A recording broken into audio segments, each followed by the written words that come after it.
साथियों नमस्कार। सभी देशवासियों को गणतंत्र दिवस की हार्दिक शुभकामनाएं। आज ये 77वां गणतंत्र दिवस है और इसमें हमें ये संकल्प लेना है कि 200 साल की गुलामी के बाद 90 साल तक 1857 के गदर से लेकर के 90 साल तक चले आजादी के इस आंदोलन में जो लोग शहीद हुए और जो लोग आजादी के आंदोलन में थे, विभिन्न धाराओं से हमारे लीडर्स, हमारे क्रांतिकारी, उन सब ने मिलकर के फिर एक संविधान बनाया।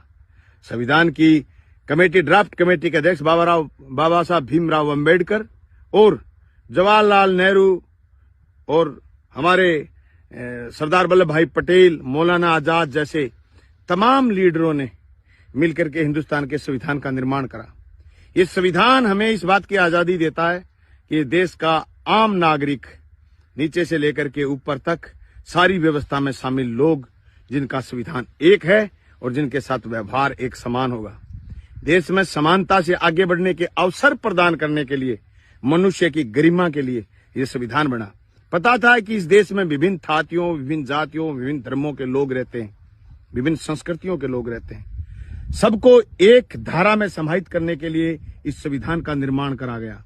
इस संविधान के रचयिताओं ने और इस संविधान के निर्माता लोगों ने ये उम्मीद करी कि इस संविधान से चलने वाला हिंदुस्तान बहुत ताकतवर होगा, बेमिसाल होगा। बहुत सारी अड़चने आई, संविधान की व्याख्या होती रही, बार बार सुप्रीम कोर्ट के जरिए या फिर आंदोलनों के जरिए या फिर सरकारों के जरिए लोकसभा और विधानसभाओं में संविधान के हर अनुच्छेद की, हर वाक्य की बार बार व्याख्याएं हुई। मनुष्य की आजादी से लेकर के उसके हर अधिकार तक और कर्तव्यों तक की चर्चाएं हुई।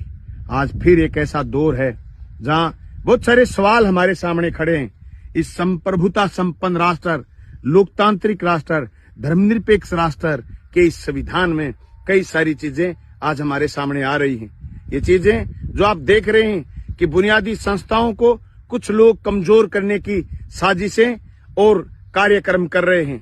ये संस्थाएं कमजोर न पड़ जाएं, ये संविधान फीका न पड़ जाए। हिंदुस्तान के 145 करोड़ लोग जो आज मिलकर के गणतंत्र दिवस की खुशियां मना रहे हैं, उनके सामने चुनौतियां भी हैं, क्योंकि इस देश में थोड़े से लेकर के ज्यादा तक हर तबके के लोगों को समान अधिकार दिए गए। वो अपनी उपासनाएं, वो अपनी आस्थाएं, वो अपने रीति रिवाज अपने तरीके से मना पाएं। एक दूसरा उसकी इज्जत करे, उसका ख्याल करे, ये हमारा संविधान हमें इजाजत देता है। इस देश में ऊंच नीच का भेदभाव खत्म हो, इस देश में ये सारी चीजें